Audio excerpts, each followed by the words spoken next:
A wolf finds a baby in a car accident, takes it into the forest, and the unimaginable happens in the darkness of the woods. The silence was broken only by the sharp sound of the wind and the distant howl of a wolf.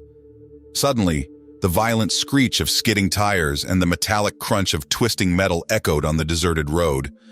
A car had lost control on a dangerous curve, flipping multiple times before stopping at the edge of the forest. The headlights still flickered, faintly illuminating the tragic scene inside the wrecked car. A family lay unconscious. The father and mother, both strapped in their seatbelts, were motionless, and in the back seat, strapped into a baby car seat, was a child around 2 years old, quietly crying.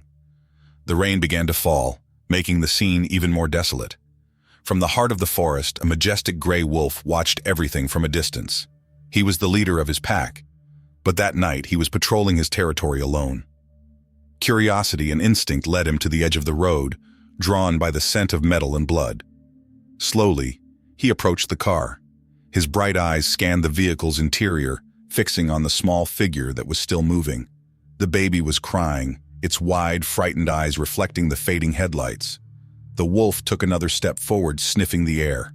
Something within him, a primal instinct, urged him to act. He wasn't just any predator. There was something profound and mysterious in his connection to the life of that baby. With surprising caution, the wolf circled the car, moving closer to the broken window. Their eyes met, and in an instinctive motion, he gently bit the handle of the baby's seat, pulling it out of the car as if he knew exactly what to do. The baby stopped crying, as if it somehow sensed it was under the protection of something beyond its understanding. The wolf, with an almost unbelievable gentleness, carried the child as he would his own pups and began to enter the dense forest, moving away from the accident site. The rain grew heavier, but that didn't stop the wolf from taking the baby deeper into the heart of the woods, where something unimaginable was about to happen. The path was steep and covered in thick vegetation, but the wolf moved with purpose, as if each step was guided by an ancient instinct. He knew every tree, every sound. The baby, wrapped in its thin blanket, was safe in the jaws of its unexpected guardian. Its wide, curious eyes observed the shadows around, and small murmurs escaped its lips, almost inaudible under the sound of the rain. Finally, they reached a clearing where the rest of the pack sheltered. The leader wolf gently placed the baby on the ground. The other wolves approached, perplexed and cautious, forming a circle around the child. Some growled softly, recognizing the human scent, but the gray wolf, with an authoritative gaze, quelled any sign of threat. With a brief howl, he ordered them to back off, creating a protective barrier around the baby. There, under the constant watch of the wolf, the child found an unexpected sense of safety. Meanwhile, in the nearby village, news of the accident began to spread. No one knew that deep within the forest, the baby's fate had taken an unbelievable turn under the protection of a wild guardian who, on that rainy night, became much more than just a simple wolf. The baby's parents, gravely injured, were rescued by a passerby who found them at the scene of the accident. However, the little one, still strapped in the car seat, had disappeared, leaving everyone in a state of shock and worry. The search began immediately, with the police, firefighters, and local residents joining forces. Everyone believed that alone, the baby had no chance of surviving for long in such a hostile and wild environment. Among those who volunteered was Samuel, an experienced hunter with deep knowledge of the forest. He knew every trail, every hill, every river in that woodland. But Samuel knew something that no one else seemed to consider. A pack of wolves inhabited those lands. That night, hearing the distant howls, he began to suspect that somehow these animals might be involved in the baby's disappearance. Determined, Samuel committed himself not only to finding the child, but also to ensuring the safety of the village if a wolf threat was confirmed. As the search continued and time passed, something extraordinary was happening in the heart of the forest. Against all odds, the baby seemed to be adapting to this new reality. The gray wolf, the pack leader, guided by a protective and paternal instinct that no one could explain, fed the baby with what he could hunt. He brought small pieces of meat to the child and helped him eat in the best way he could, ensuring the baby had enough strength to withstand the cold and danger. On chilly nights, the wolf lay beside the child, wrapping him with his body to keep him warm. It was a scene of pure instinct, but one that revealed a tenderness that defied logic. The baby, in turn, began to interact with the wolves as if gradually feeling part of this wild family. He smiled at the animals, tried to mimic their sounds, and impressively, even the wolves who initially showed distrust began to accept him. To them, this little human, vulnerable and dependent, was now part of the pack. Over time, the baby grew accustomed to the wolves' routine, snuggling close to them and observing their movements with childlike curiosity.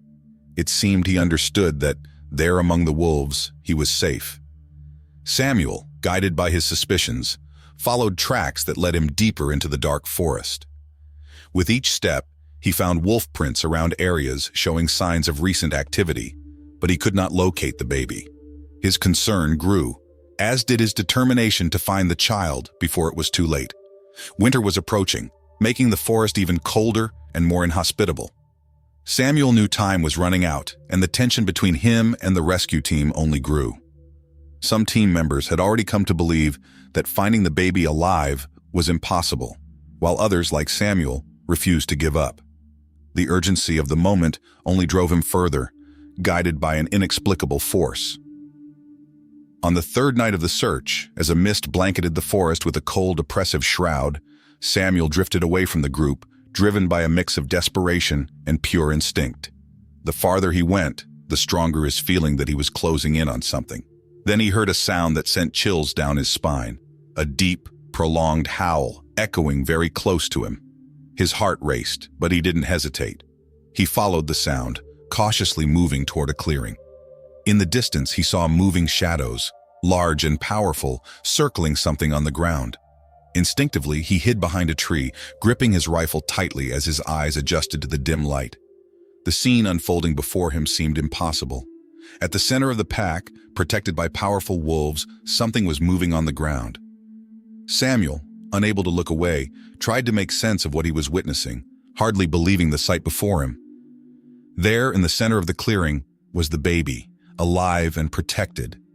Surrounded by the wolves, the pack's leader, the imposing gray wolf, stood watch beside the child, vigilant like a protective father.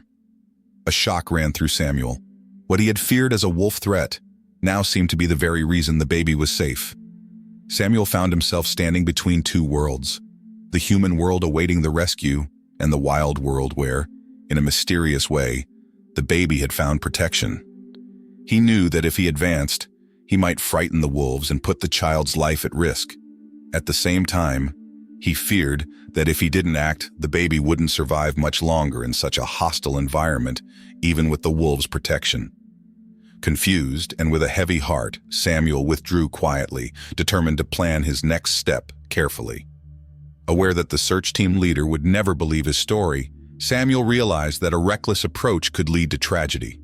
He needed to find a way to gain the wolves' trust, but, being a hunter and a villager, this seemed impossible. Meanwhile, the baby's life alongside the wolves continued to adapt. The gray wolf, who had initially acted out of pure instinct, now seemed to develop an even deeper connection with the child. Over several nights, the wolf fended off other predators lurking around the clearing, protecting the baby with his life. The other wolves, who had already accepted the boy as part of the pack, even played with him gently, as they would with their own cubs. Each day, the bond between the wolf and the baby grew stronger, and the child, still too young to fully understand what was happening, began to feel trust and affection for his savior. The gray wolf showed a rare kindness, almost incomprehensible for a wild creature, as if he understood that the fate of the defenseless baby rested in his care. However, on one particularly cold night, the silence of the forest would be drastically disrupted. A group of villagers, ignoring all of Samuel's warnings, decided to invade the forest. They were convinced that the wolves were responsible for the baby's disappearance and, gripped by fear and anger, believed the animals had done something tragic to the child. Determined to eliminate any threat, the men set out, armed and ready to hunt down any wolf they encountered. When Samuel learned of the hunters' movement, a deep fear seized him. He knew those men would show no mercy. He feared that, if they encountered the wolves, something terrible could happen not only to the pack but also to the baby, whom he knew was under the gray wolf's protection. So, without hesitation, Samuel ran toward the heart of the forest. His heart raced with every step, and a sense of urgency overtook his senses. He was well acquainted with the hunter's disposition and impulsiveness. They wouldn't hesitate to shoot at the slightest movement, the smallest sound. The group advanced through the dense forest, breaking branches and illuminating their path with powerful flashlights. Each man carried a rifle, and their faces showed the resolve of those ready for confrontation. After a long walk, they finally spotted the clearing where the pack had gathered. The wolves, alerted by the scent and sound of the intruders, immediately went on high alert. The wolves began circling around the baby, who lay on the ground, protected by the barrier of wild bodies. The gray wolf, the leader, positioned himself at the front of the circle and with a menacing growl, bared his sharp teeth, warning the men to keep their distance. The hunters, who hadn't imagined that the baby was alive and under the wolves' protection, raised their weapons, ready to fire. The tension was palpable. The silence of the clearing was broken by a desperate shout. Samuel had arrived, and without hesitation, he shouted for the men to stop. His voice echoed through the forest, strong and resolute, halting the critical moment. For an instant, everything seemed to freeze. The wolves, their eyes fixed on the hunters, remained in a defensive stance, growling and sniffing the air, ready to protect the baby at any cost. Samuel, breathless, raised his hands and cautiously approached the group of hunters, trying to calm them. He knew that every second was crucial, that any sudden movement could trigger a tragedy. He felt he was walking a fine line between saving the baby and preventing a deadly clash between men and wolves. One of the hunters, with his finger on the trigger and wide-eyed, shouted, "Samuel, get out of the way. These wolves are going to kill us all." The tension in the air was nearly unbearable, and Samuel knew that a wrong response could be fatal. With a steady gaze and a voice full of conviction, he replied, "You're wrong. These wolves are not our enemies. They're protecting the baby. They saved his life." The hunters looked at each other, confused and incredulous, unable to grasp what Samuel was trying to explain. The idea that these wild wolves, feared by everyone in the village, were actually caring for a defenseless child seemed absurd. But Samuel, determined, continued, "Look closely. They've formed a circle around him. They're protecting the baby, not threatening him. They could have attacked him, but they chose to protect him as part of their own pack. We need to stay calm, or any rash action will put the baby's life at risk." The leader of the hunting group, still hesitant, slowly lowered his weapon, unsure of what to do. The clearing was silent, except for the low growls of the wolves and the tense breathing of the men. The struggle for understanding played out there, on the border between the human instinct to dominate and the wolves' unexpected loyalty. Samuel's eyes, fixed on the hunters, conveyed an urgency that could not be ignored. After what felt like an eternity, the men began to lower their weapons, still perplexed and incredulous, but now reluctant to defy Samuel's warning. With a final sigh of relief, he stepped forward, trying to gain the wolves' trust without provoking further tension. As he did so, he approached the gray wolf, who held a steady, penetrating gaze but no longer growled. The fate of the baby, in the quiet clearing, was still at stake, but the first step toward peace had been taken. Confusion and fear were evident in the hunters' eyes. None of them could comprehend the situation, a human baby being protected by wild wolves. The tension hung thick in the air, each second growing heavier, and everyone knew that any false move could lead to irreversible disaster. The leader of the hunters reluctantly lowered his weapon for a moment, but the others still hesitated, fingers poised on the trigger, suspicious and uncertain. Then Samuel, in a bold move, took a step forward toward the wolves. He knew he was risking his own life, but he also knew that if he didn't act, the baby and the wolves would be doomed.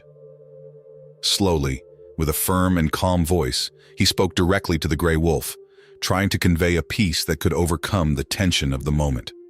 "I know you understand," he whispered, his eyes locked with the wolf's. "I can see it in your eyes. You saved this child, and I just want to help." The gray wolf, though still wary, seemed to recognize the sincerity in Samuel's calm voice. For a moment, his eyes shone, as if he understood the human's intention. With one last look at his pack, the leader wolf stepped back, allowing Samuel to approach the baby.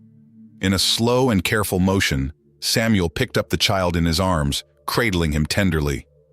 The hunters, unable to believe what they were seeing, began lowering their weapons one by one until none were left raised. Absolute silence filled the forest, and they all stood there, watching in awe and admiration at the miracle that had just occurred. The gray wolf, though keeping a safe distance, did not take his eyes off the baby, as if still ensuring his safety. Samuel, feeling the weight of responsibility and the urgency of the moment, turned to the group and spoke with determination. "We need to leave now. If we return with reinforcements, they'll kill the wolves, and that wouldn't be right." The hunters, still shaken and bewildered by what they had just witnessed, began to argue among themselves. Some, held by old grudges, wanted revenge, remembering times when the wolves had attacked livestock on their farms. Others, however, visibly moved by the scene, questioned their beliefs. These same wolves they had once feared had protected a defenseless child. It was impossible for them to ignore what they had just seen. Yet the inner debate within each of them revealed the complexity of the situation. Samuel, with the baby safe in his arms, knew this was a night no one would ever forget, a meeting between the wild and the human worlds where, against all odds, an unexpected alliance had been forged. And in that moment, as the gray wolf watched from a distance, it seemed the forest itself breathed in peace, aware that something profoundly significant had occurred in that clearing. Samuel, sensing the need to take control of the situation, took a breath and spoke firmly to the other hunters. "If we return and tell this story, no one will believe it. But you saw what I saw. These wolves saved a life. They are not our enemies." Determined to protect both the wolves and the child, Samuel led the group back to the village, the baby still safe in his arms, wrapped in the mantle of the forest that, on this night, had revealed one of its deepest secrets. The journey back was long and tiring, but the thought of reuniting the baby with his family filled their hearts with hope. In the distance, the gray wolf, keeping a respectful distance, followed the group, still vigilant, as if he wanted to ensure the little one's safety to the very end. The silent shadow of the wolf made the return even more mysterious and moving, a scene that would forever remain in the memories of those who witnessed it. When they finally reached the outskirts of the village, news of the rescue spread like lightning. Soon, the villagers gathered, astonished, as they heard the extraordinary tale of how the baby had been found alive and well, protected by a pack of wolves. At the hospital, the parents, still recovering, could hardly believe their child was alive.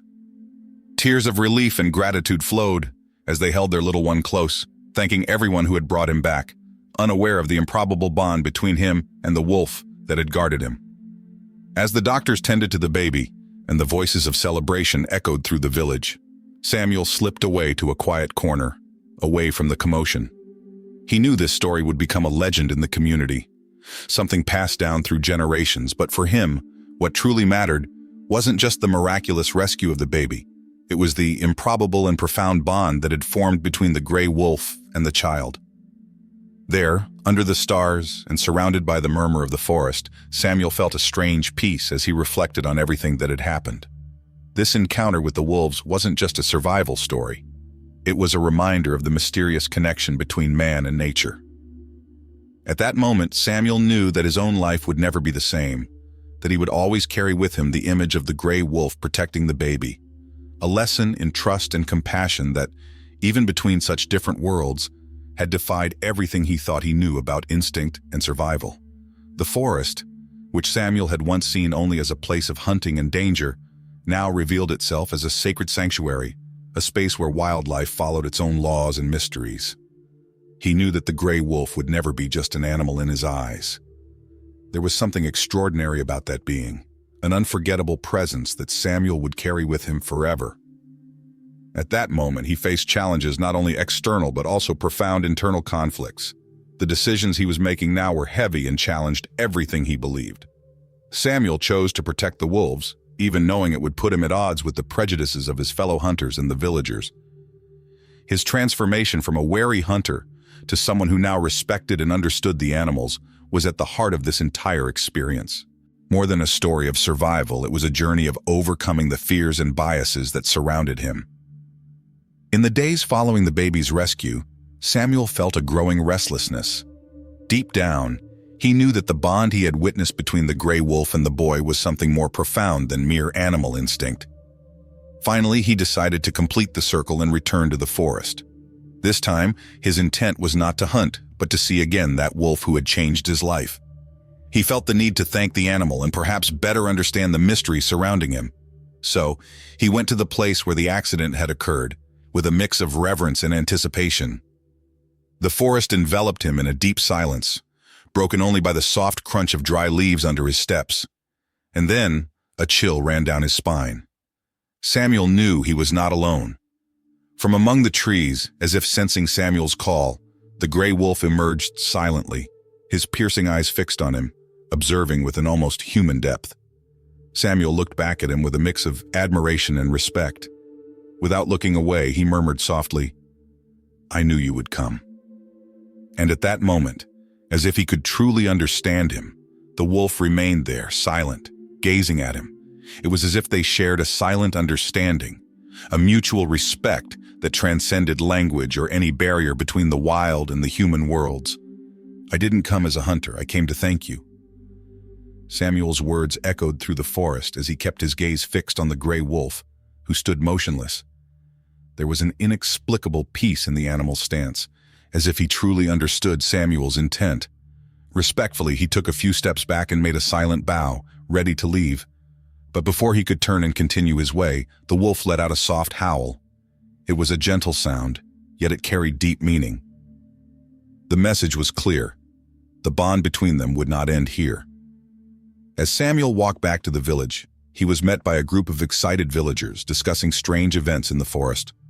Recent reports indicated that other wild animals, once hostile, were now displaying calmer behavior, as if the presence of the wolves had brought an invisible harmony to the area.